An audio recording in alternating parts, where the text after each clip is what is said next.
தமிழ்நாட்டில் உள்ள தமிழ் மக்களுக்கு நான் கூறிக்கொள்றது என்னன்னு சொன்னா, தமிழ்நாடு எப்பயுமே பரபரப்பா தான் இருக்கும். ஏன்னா ஒரு பிரச்சனை முடிஞ்சோன்னா ஒரு பிரச்சனை முடிஞ்சோன்னா ஒரு பிரச்சனை. ஆனா எந்த பிரச்சனையும் இது வரைக்கும் முடியவே கிடையாது. ஏன் தெரியுமா? அரசியல்வாதிகள் உங்களை தூண்டி விட்டு குளிர் காயிறாங்க. அவங்களுக்கு நல்லா தெரியும் தமிழ்நாட்டில் உள்ள தமிழை மாதிரி வடிகட்டின முட்டாளி எங்கேயும் கிடையாதுன்னு. பாருங்க, ராஜ்குமார் படுகொலை, சுயாதி கொலை வழக்கு, 1000 500 நோட்டீஸ் இல்லாது. இப்ப இந்த ஜெயலலிதா அம்மா இறந்து போயிட்டாங்க, அவங்க நல்லா இருந்தாங்க, அப்படி இருந்தாங்க இப்படி இருந்தாங்க, மர்மமா இருக்கு, அதான் இப்ப ஆடுறீங்க.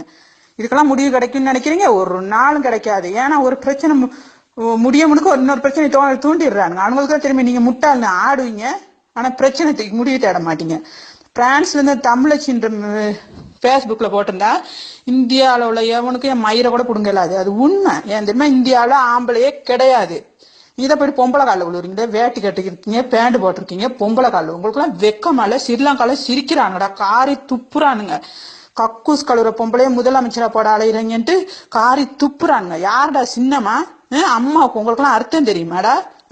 அம்மா சின்னம்மா கண்டவங்க கண்ட காவாளியெல்லாம் அடே கருணாஸ் பைத்தியக்காரன். யாருடா சின்னம்மா? நீ ஸ்ரீலங்காவுக்கு வந்தேன்னு வச்சுக்க, சாணியை கரைச்சி உன் தலையில ஊத்தி செருப்புல மாலை கட்டி போடுவேன். செத்த பணத்துக்கு ட்ரீட்மெண்ட் பண்ணி 100 கோடி ரூபாய் கணக்கு சொல்றானுங்க. அதெல்லாம் யார் விட்டு வரின்னு உங்ககிட்ட கொள்ளடிச்சது? எந்த அரசியல்வாதி சரி பேங்க்ல வந்து கீழே 1000 500 நோட்டு மாத்த நின்றானா? எல்லாம் 5க்கும் 10க்கும் அல்லாடுற ஏழைங்க நீங்க தான் போய் நின்றீங்க.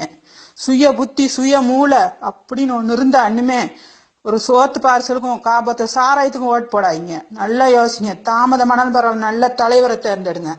சரியா? ஸ்ரீலங்காவில எங்களுக்கு தமிழ்னு சொல்ல வெக்கமா இருக்கு. நாங்கெல்லாம் காலில் விழுந்து கும்பிட மாட்டோம். ஸ்ரீலங்காவில கை கொடுப்போம். ஏன் தெரியுமா? சந்தர்ப்பம் தான் கவுத்துடுவோன்ட்டு. எந்த நாட்டுல சரி பொம்பளை காலில் விழுந்து கும்பிடுறாங்களா ஆம்பளைங்க, தமிழ்நாட்டுல மட்டும் தான் விழுந்து கும்பிடுறானுங்க. எனக்கு ஸ்ரீலங்கால கேட்டுக்கிட்டு எங்களுக்கு இருக்கே இல்லை, எங்களுக்கு வெக்கமா இருக்கு. அதனாலதான் இந்த வாய்ஸ் மெசேஜ் போடுறேன். தயவு செஞ்சு நல்ல மூளை நல்ல புத்தி உள்ளவன் இதை கேட்டீங்கன்னா ஒவ்வொருத்தனுக்கு ஷேர் பண்ணுங்க. அப்படி இல்லாட்டி நீங்க ஒரு நாள் திருந்த மாட்டீங்க, உங்களை திருத்தவும் இயலாது. நீங்க வந்து அரசியல்வாதிக்கு செருப்பு தூக்கையும் அவன் துண்ட தூக்கையும் தான் உதவுவீங்க. உங்களை வச்சு அவங்க நல்லா குளிர் காய்வானுங்க. நீங்க எந்த நாளும் 5க்கும் 10க்கும் அல்லாடிக்கிட்டு தான் இருப்பீங்க. சரி, நான் வைக்கிறேன்.